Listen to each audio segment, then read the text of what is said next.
నమస్తే చిట్టిబాబు గారు. నమస్తే. సార్ జానీ మాస్టర్కి మొత్తానికి బెయిల్ వచ్చింది. సో జానీ మాస్టర్కి బెయిల్ రావడం వెనుక రకరకాల రీజన్స్ ఉన్నాయని చెప్పేసి అంటున్నారు. ఫిల్మ్ ఇండస్ట్రీలో ఉన్న చాలా పెద్దవాళ్లే ఆయనకి బెయిల్ ఇప్పించారు అంటున్నారు. అది ఎంతవరకు నిజం? అంటే ఇప్పుడు బెయిల్ ఇప్పించడానికి మనం సలహా బెయిల్ మనం కోర్టు ఇన్ఫ్లుయెన్స్ చేయలేమమ్మా. కాకపోతే ఇప్పుడు నేనే జానీ మాస్టర్ వైఫ్కి సజెషన్ చెప్పాను. అంటే వాళ్ళకి తెలుసో తెలియదు, చాలా మందికి తెలియదు కొన్ని విషయాలు. పాపం వాళ్ళు అన్ని రెగ్యులర్గా ఈ దీంట్లో అప్డేట్లో ఉండరు కదా ఆడవాళ్ళు. అలాగే అమ్మకి చెప్పే, అమ్మ ఈ పోక్స్ కేసులో పెట్టగానే 6 నెలలు రాదు బెయిల్, 3 నెలలు రాదు అనే ఆలోచన అవసరం లేదు. హైకోర్టు, అలహాబాద్ హైకోర్టు ఒక విషయం, ఒక కేసులో ఇలాగే ఈ 376లో they are eligible for bail. Prove అయ్యేదాకా they are eligible for bail. Prove అయ్యేంత వరకు వాళ్ళని మీరు కన్విక్ట్ చేయడానికి, దోషులుగా పెట్టడానికి దే ఆర్ ఓన్లీ అలిగేషన్ ఉన్నాయి, నిందితులు వరకే కానీ వాళ్ళు. సో వాళ్ళు పబ్లిక్లోకి వెళ్ళే వాళ్ళ లైఫ్ని హక్కుని మీరు హరించడానికి వీల్లేదు అని చెప్పేసి వాళ్ళు క్లియర్గా ఓపెన్ చెప్పి ఆ మాట చెప్పారు అమ్మాయికి. అమ్మ మీ లాయర్కి చెప్పు, లాయర్ పట్టాభి ఆయన చెప్పమ్మా. సో మొత్తానికి బెయిల్ రావడం వెనకాల చిట్టిబాబు గారు కూడా ఉన్నారనమాట. సలహా మరి తెలిసింది. మనం దాని మీద అతను సమర్థిస్తూ మాట్లాడుతున్నప్పుడు ఆడపిల్ల, పాపం ఆడపిల్ల ఏ కోర్టుకి ఎవరు, అందుకని మనం వాళ్ళ లాయర్ చెప్పచ్చు, చెప్తారో లేదో వాళ్ళ లాయర్ మరి ఎంతవరకు చెప్తారో నేను ముందుగా చెప్పాను. మీ లాయర్తో మాట్లాడమ్మా, ఈ విషయాన్ని రెఫర్ చేయి. ఆయన కూడా కోర్టు ఆ జడ్జిమెంట్ రెఫర్ చేసి వాదిస్తే ఆటోమేటిక్గా ఇస్తారు బెయిల్. ఎందుకు సార్ మీకు జానీ మాస్టర్ మీద అంత సాఫ్ట్ కార్నర్? బయట ఏమో జానీ మాస్టర్ గురించి రకరకాల ఎలిగేషన్స్ వస్తూ ఉన్నాయి. అఫ్ కోర్స్ అవి ఎలిగేషన్సే అని చాలా మంది చెప్తూ ఉన్నారు. జానీ మాస్టర్ ఎందుకంటే మనకు అతని మీద 2 పాయింట్లు చెప్తాను. నేను ఎందుకు ఒక మనిషిగా నేను ఎప్పుడు ఎందుకు లైక్ చేస్తాను, అతను డాన్సర్స్ దగ్గర వాళ్ళ రూలు, అదేమి ఈయన పెట్టుకున్న రూల్ కాదు, వాళ్ళ అసోసియేషన్ డ్యాన్స్ మాస్టర్కి ప్రతి డాన్సరు తనకు వచ్చిన శాలరీలో 2% మాస్టర్కి ఇచ్చేయాలి. 15 ఏళ్ళు వస్తే 300 ఇచ్చేయాలి. అట్లా 100 మంది ఉంటే 100, 300 ఆయనకి 30,000 వచ్చేస్తాయి. అది ఎవరైనా అమౌంట్ కాదనుకోడు కదా, అంతే కదా, ఎవరైనా కాదనుకో. ఈయన ఒక మానవతగా, అమ్మా వద్దు, మీ డబ్బులు నాకు వద్దు, మీ కష్టం ఇది, నేను ఒకసారి మాస్టర్గా ఒకసారి చేసి చూపిస్తాను, కానీ మీరు కెమెరామెన్ కోసం, లైటింగ్ కోసం, హీరోయిన్ కోసం, హీరో కోసం, గ్రూప్ కోసం 5-6 సార్లు మీరు రిహార్సల్ చేస్తూ ఉంటారు. కష్టపడేది మీరు, నేను ఒకసారి చూపిస్తాను, కానీ మీ కష్టం నాకు వద్దు, నాకై కమిషన్ వద్దు, నేను తీసుకోండి. ఇది ఒక పాయింట్. ఆ మానవత్వం నాకు బాగా నచ్చింది. రెండోది, ఆయన దగ్గర డబ్బులు ఉంటే ఇప్పటికి ఇంత పొజిషన్లో ఉంటే ఆయన సొంత ఇల్లు లేదు, తెలుసా మనకి? అవునా సార్? సొంత ఇల్లు లేదు. ఎందుకు లేదు అంటే వాళ్ళ భార్యని అడిగితే చెప్పుద్ది.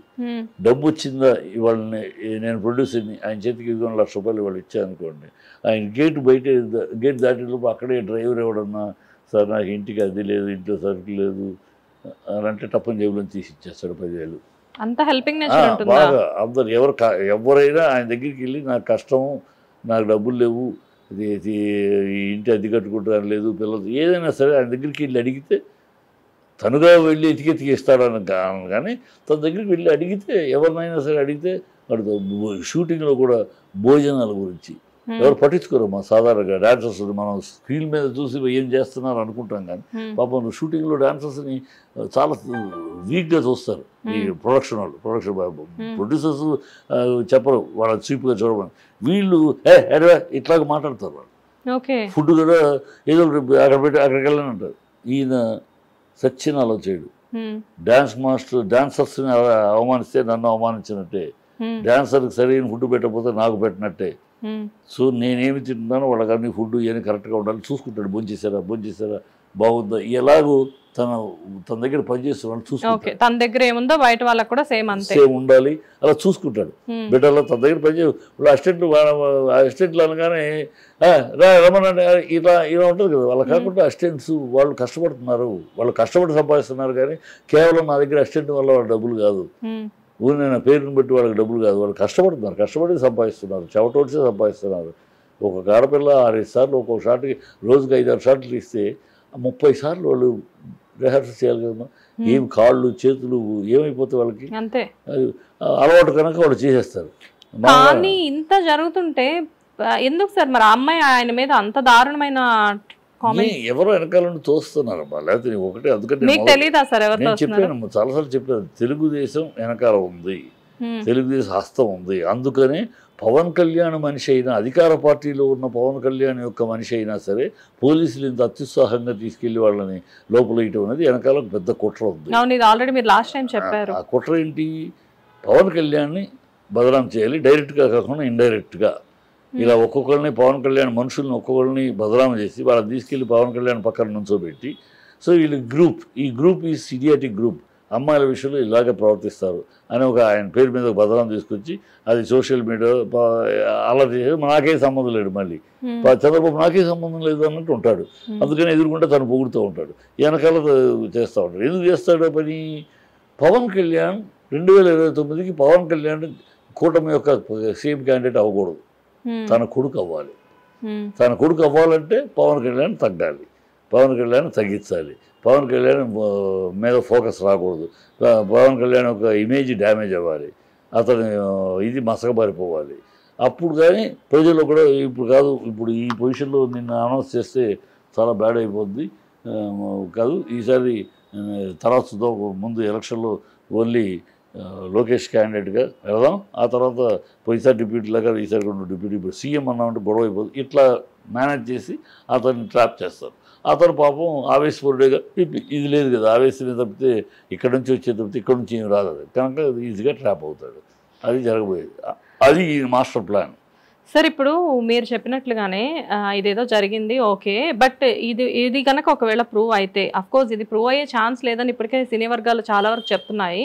ప్రూవ్ అయితే ఇంతకు ముందులాగా జానీ మాస్టర్కి ఛాన్సెస్ రావడం అంటే, ఇప్పుడు ఆయన చాలా పెద్ద సర్కిల్, బాగా అంటే తెలుగే కాకుండా వివిధ టాలీవుడ్ బాలీవుడ్ అన్ని రకాలుగా ఆయన బాగా ఫేమస్ అయ్యారు. సో ముందు ముందు ఇవన్నీ కూడా కంటిన్యూ అయ్యే ఛాన్సెస్ ఉంటాయా? టాలెంట్ అవన్నీ ఆయనకి అదృష్టాన్ని బట్టి కాదమ్మా, కింద నుంచి కష్టపడి కష్టపడి కష్టపడి కష్టపడి మెట్లెక్కారమ్మా ఆయన. తన విద్వత్తుతో, తన దగ్గర ఉన్న విద్యతో వచ్చింది, కానీ అదృష్టం కలిసి వచ్చో ఎవరు రికమెండేషన్లు వచ్చేది కాదు ఆయన. ఇవాళ హీరోలు ఆయనకి రికమెండ్ చేయొచ్చు, హీరోలు వాళ్ళకి డ్యాన్స్ చూపించినాక వాళ్ళ ఆ మెరిట్ని బట్టి, ఆ టాలెంట్ని బట్టి ఆయనకి సపోర్ట్గా ఉన్నారు వచ్చారు తప్పితే, లేకపోతే కాదు. అతను కష్టం మీద వచ్చాడు, శ్రమపడి వచ్చాడు, టాలెంట్ పెంచుకు. సో టాలెంట్ కోసం వచ్చిన ఆఫర్లు ఇవి, ఈ టాలెంట్ కోసం వచ్చిన ఆఫర్లు ఇవాళైనా రేపు ఆ టాలెంట్ ఎక్కడికి పోతూ వస్తుంది. అదృష్టం కొద్ది వచ్చి సర్కిల్ని బట్టి వచ్చింది అనుకో మపోద్ది, సర్కిల్ని బట్టి అదృష్టం కొద్ది వస్తే ఈ కేసు తోటి అది చేరుకో. కానీ never he got his life, he's got his career out of sheer his effort and talent. ఏదైనా వాళ్ళతో ఉన్న వాళ్ళే. ఇప్పుడు నాట్ ఓన్లీ జానీ మాస్టర్, ఇప్పుడు హర్ష సాయి గారిని చూసుకున్నా కానివ్వండి, ఆ అమ్మాయి ఆల్రెడీ ఇంతకు ముందు ప్రొడ్యూస్ చేశారు. సో వీళ్ళందరూ ఒక టైంలో ట్రావెల్ అవుతున్న వాళ్ళే. సో ట్రావెల్ అవుతూ సడన్ గా ఎందుకు ఇవన్నీ? అదే ట్రావెల్ అవుతూ ఉంటాం, ఎక్కడో నువ్వు కోరుకున్నది కాకపోతే రివర్స్ అవటం, ఇది ఒక అడ్వాంటేజ్ అయిపోయింది వాళ్ళ. ఇది చాలా డేంజరస్ సిచ్యువేషన్ తీసుకెళ్తామా ఈ పరిస్థితి. ఆడవాళ్ళు ఇలా దీన్ని అడ్వాంటేజ్ తీసుకెళ్తూ ఉంటే ఎక్కడికి రేపు ఏ మొగాడు, ఏ డైరెక్టర్, ఏ ప్రొడ్యూసరు, ఏ హీరో ఎవరు కూడా సేఫ్టీ లేదు. ఇప్పుడు ఒక అమ్మాయి వస్తుందమ్మా నా దగ్గరికి ఛాన్సెస్ కోసం వస్తాను, చూస్తాం మాట, నేను రూమ్లో ఉంటాను, రూమ్లో సార్ ఎవరో ఒక అమ్మ వచ్చిందని సార్ పంపించాను, లోపలికి వస్తుంది, మాట తలుపు వేసి వాడు వెళ్తాడు, ఆఫీస్ రూమ్ ఏసీ రూమ్ తలుపు వేస్తారు కదా, తలుపు వేసి వాడు వెళ్ళిపోతాడు బయటికి. ఆ అమ్మాయి ఏదో అడుగుద్ది, కాదమ్మా ఇప్పుడు కాదు తర్వాత లేదా నీకు నేను అనుకుంటున్న క్యారెక్టర్ నువ్వు పనికి ఏదో మాట్లాడతాం, ఇస్తాము లేదు నో అని చెప్పచ్చు, వెళ్ళిపోద్ది. ఇప్పుడు నో అని చెప్పినాక వెళ్ళింది అనుకున్నాను బయటికి, ఆ అమ్మాయి నేను నో అన్నానని నా మీద కోపం కొద్ది, నో అన్నానని ఎవరికి ఇచ్చారు, దానికన్నా నేను అందంగా ఉంటాను కానీ నా మీద కోపం కొద్ది బయటికి వెళ్ళి ఆయన రూమ్లో వేషం అడగడానికి వెళ్తే ఆయన నా చేపట్టుకుని లాగాడు దగ్గర, అందుకని నేను వచ్చేసాను, అందుకని నాకు ఆ వేషాలు అని అందనుకోమ్మా. నాకు బతుకేంటి, నేను ఎక్కడి నుంచి సాక్షి ప్రొడ్యూసరాను. అందుకే కదా సార్ ఇప్పుడు చాలా మంది ఆలోచించి సీసీ కెమెరాస్ లాంటివి పెట్టుకొని ఎవరికి వాళ్ళు జెంట్స్ కూడా సేఫ్ జోన్ లో ఉంటున్నారు. అంటే అన్ని చోట్ల వెళ్ళలేదు కదా సీసీ కెమెరాలు, మీరంటే కరెక్ట్, అన్ని చోట్ల ఉండవు కదా. ఎక్కడి నుంచి నేను సాక్ష్యాలు ప్రొడ్యూస్ చేయను, నేనేం ముట్టుకోలేదు అంటానికి ఎక్కడి నుంచి నువ్వు ముట్టుకుందని వేస్తాను నా అమ్మాయి, లోకం నమ్మేస్తుంది, ఆడపిల్ల సెక్యూరిటీ చెప్పుద్దా ఇది ఒకటే ఉంది. ఎక్కడి నుంచి ఏం చెప్పాలి, సరెండర్ అవ్వాలి. అందుకని తన బ్లాక్ మనీ ఏం కావాలమ్మా నీకు చెప్పు, వేషం కావాలి, సో నేను నాకు ఇష్టం లేకపోయినా ఆ క్యారెక్టర్ సూట్ అవ్వకపోయినా నీకు వేషం ఇవ్వాలి, నేను కాంప్రమైజ్ అయ్యి నా కెరియర్ నేను దెబ్బ కొట్టుకోవాలి, లేదు కోర్టుకి జైల్లో కూర్చోవాలి. ఇలాంటి దౌర్భాగ్యమైన దుర్మార్గమైన సిచ్యువేషన్స్ వస్తాయి మా రేపు ఈ పద్ధతిలో. అవకాశం ఉంది కదా అని అడ్డదిడ్డంగా మిస్యూజ్ చేయకూడదు. 494 కూడా అప్పుడు అదే కదా, అందుకని కోర్టు మళ్ళీ మందలిచ్చింది. ఆ టైంలో కూడా జెన్యూన్ 100 అయితే నాట్ జెన్యూన్ 100 వచ్చాయట కోర్టులో.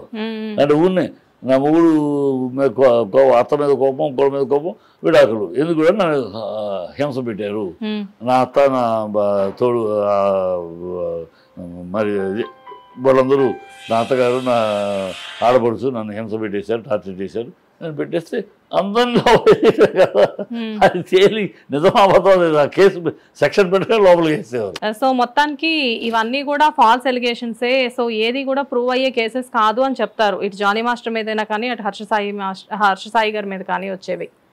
డ్యామేజ్ అయిపోతుంది కదమ్మా. ఇప్పుడు జానీ మాస్టర్ ఉన్నారు, రేపు ఖచ్చితంగా అయింది, అన్ని ఆధారాలు ఉన్నాయి, అమ్మాయి తప్పుడు ఇన్ఫర్మేషన్లు పోలీసుకి తప్పించిందా లేకపోతే D2కి తప్పించిందా అన్నీ బయటపడతాయి కదమ్మా.